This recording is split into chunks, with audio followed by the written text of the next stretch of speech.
Hi, I'm Josh. We're all in a band called Consider the Birds. We are not the entire band. We have 2 other members that couldn't be with us. But we're here to talk to you about our song, Epiphany. Epiphany is the 3rd song on our newest EP called Dear World. And this song is kind of a departure from the norm on the EP. We talked about the last song, the 2nd song on the EP, Burden, ending in more of kind of a modern feel, and that continues in this song. A lot of it has to do with most of us in the band actually like electronica and dubstep and stuff like that, so you can definitely hear some of those influences on this track. He said with reluctancy in his voice. Sorry. It's okay. Go on. Skrillex. Oh. So mixing this track for me, being the engineer on this whole thing, was challenging to say the least. This is the one that went through the most iterations. It's had the most listens between all of us, partially because while I like the entire EP and there are certain parts of each song that I like immensely, this is probably my favorite track on the EP, mostly because the bass lines are so awesome. It's actually... Well, and being a bass player, I like awesome bass lines. It's also, little known fact, is the oldest song on the EP. Skylar and I actually, we originally, our keyboard player, Skylar, demoed this song a year and a half ago. We were sitting alone in the house I used to live in, and we kind of came up, he was writing this, keyboard part. Reptar. It was the Reptar sound. And we just kind of demoed the song. That went through a lot of changes in between now and then. It's actually the oldest song in the EP. Huh. I didn't know that. It's poops and giggles. The more you know. But mixing this, there was an insane amount of tracks on this particular song. Something ridiculous, 64 tracks or something like that. Mm-hmm. And I mean, we had certain things where one is a cowbell hit that hits 4 times in one chorus or something, and then 4 times in the second chorus. But anyway, it made it very challenging to mix for me, but also was the most satisfying. I think it's one of the more interesting songs on the EP in terms of even melodically and all the stuff that's going on in the background that you probably won't necessarily hear the first time around. Mm-hmm. But if you listen to it a few times, I think it's one of those songs that will keep surprising you. Mm-hmm. You want to go? You want me to go? I'll talk about the little instrumentation. The beginning of this song, so it picks up where the last song ended, where you basically come against this insurmountable wall, this burden. So the beginning of the song, at least to me, it sounds like you're just kind of going through the motions now. You're going through your day, and it's just the groove it has this ongoing feel, and it makes you bob your head, but it makes me think about just kind of you're just going through day to day, doing your thing, and you've reconciled that you live with this guilt and this burden now. It's just a part of your life. And it's even causing, bitterness in your life. And, it goes through a couple, dynamic changes. And then it comes to the first verse, which was actually really interesting. We'll talk about that. In the first verse, we have, actually, the characters of the main character and then Satan kind of intertwining. Satan's kind of trying to finish the sentences and twist the sentences all in the same. To give an example, it starts off, "You've placed a pretty big weight upon my shoulders since you've shown yourself." That's the main character talking to God.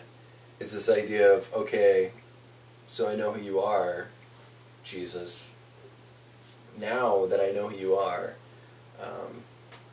man, this is almost like feeling like you it's more of a weight than this peace, still in kind of this accusing tone.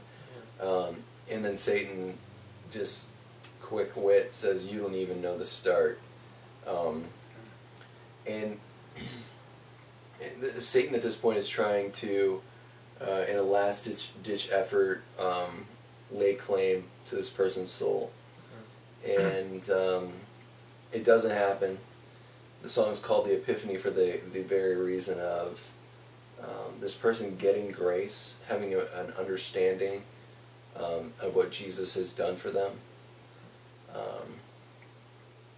Yeah, that's pretty much what the lyrics are about. And comes to this place of brokenness in the midst of the song, and the music totally changes up. It says the only way that we'll make it home is broken on the side of the road. This idea of that in our weakness he is made strong, and that's how, you know, he's going to live more fully within us, is in the midst of our brokenness. He's going to fully, I'm getting a phone call. Fully live through us in the midst of our brokenness. Which in that whole concept is so counterculture. Yeah. You know, like, you always hear the thing people say that some people have actually mistaken for a Bible verse, that God helps those who help themselves. Mm-hmm. You know, which is totally untrue. Like, it's in Second Hesitations, right? Second Hesitations, that's right. Mm-hmm. But for us, I mean, just like everybody else, we've dealt with experiences in our lives that were just absolutely the pits. Yep. In fact, some of us are dealing with stuff currently. I mean, we're all stressed out, just like everybody else. You know? But knowing, as Christians, that our best place we can be is not relying on ourselves and not counting on ourselves, and it's just so weird. Like, it's weird to try to learn to live like that as a Christian. And I think that's been one of my biggest struggles with my walk, is just learning to let go. Because these guys will tell you I'm a control freak. I'm like, that's probably why I engineered everything. You're not that bad. I'm a control freak. You're not that bad. Okay, thanks. Great. This song is very interesting musically, how it kind of progresses. You see it kind of escalating and then de-escalating. So you have the beginning, which is, it's got this groove, and then it gets a little bit bigger, and then it drops down for the verses where you have this accusatory sort of feeling, and then it gets bigger again, and it almost is like this, like, you're saying, basically, I'm going to make this, I'm going to do this.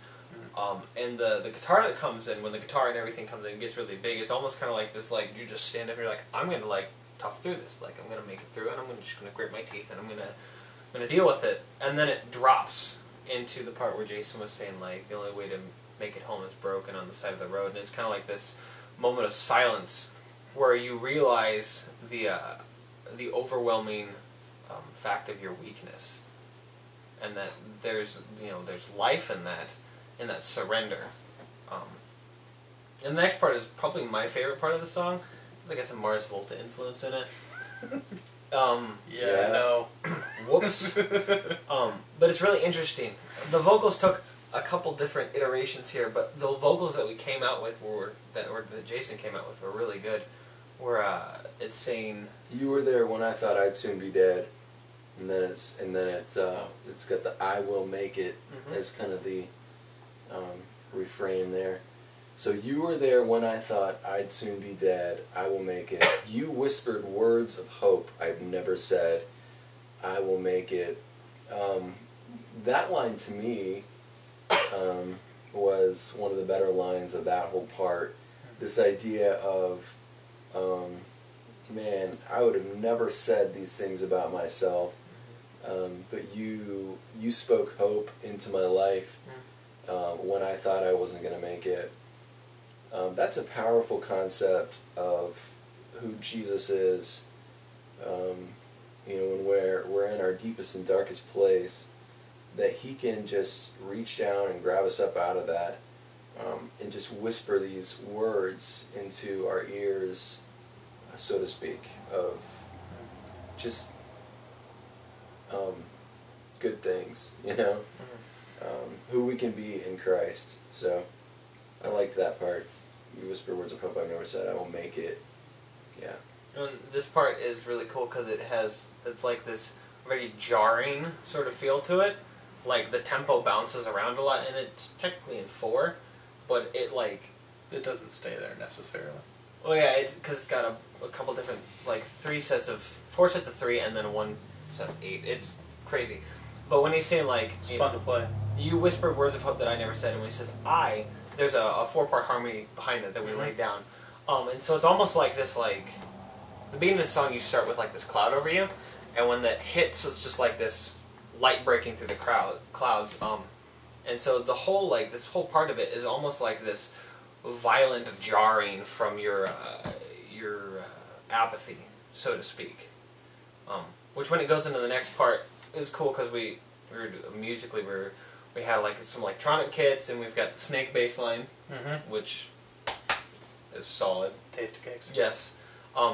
The guitars are doing this weird like spazzy thing, and like as the guitarist, like I was trying to convey there, it's almost like it's got this incubus-y weird like self-oscillating delay sort of thing, and it's almost like I envision it like peeling this stuff off of you. Like this sin and this dead part of you is being peeled off of you with this like guitar. It's just, and like there's a couple parts where the guitar tries to like kind of like come back in, like plays these like sporadic little notes. It's kind of like your sin like fighting back, and then it's overwhelmed again. It's still being peeled off of you till you're like raw. And that's really how that song ends. I mean, it's it gets stripped down to literally just drums right there at the end, like, and I think it's just electronic drums at the end. And there's a little bit of keyboard, I think, but yeah, but it's at that point that's when you can rest. All the crap's gone. Yeah, you got nothing left. That's a good lead into the fourth song, which is Bare Bones. Yeah. Bones. So. Yeah. So that's Epiphany. Again, the third song on our EP, Dear World. Thanks again for watching these videos, and if you have any questions, you want to talk to us about anything, hit us up on Facebook, Twitter, email, whatever. We'd love to talk with you.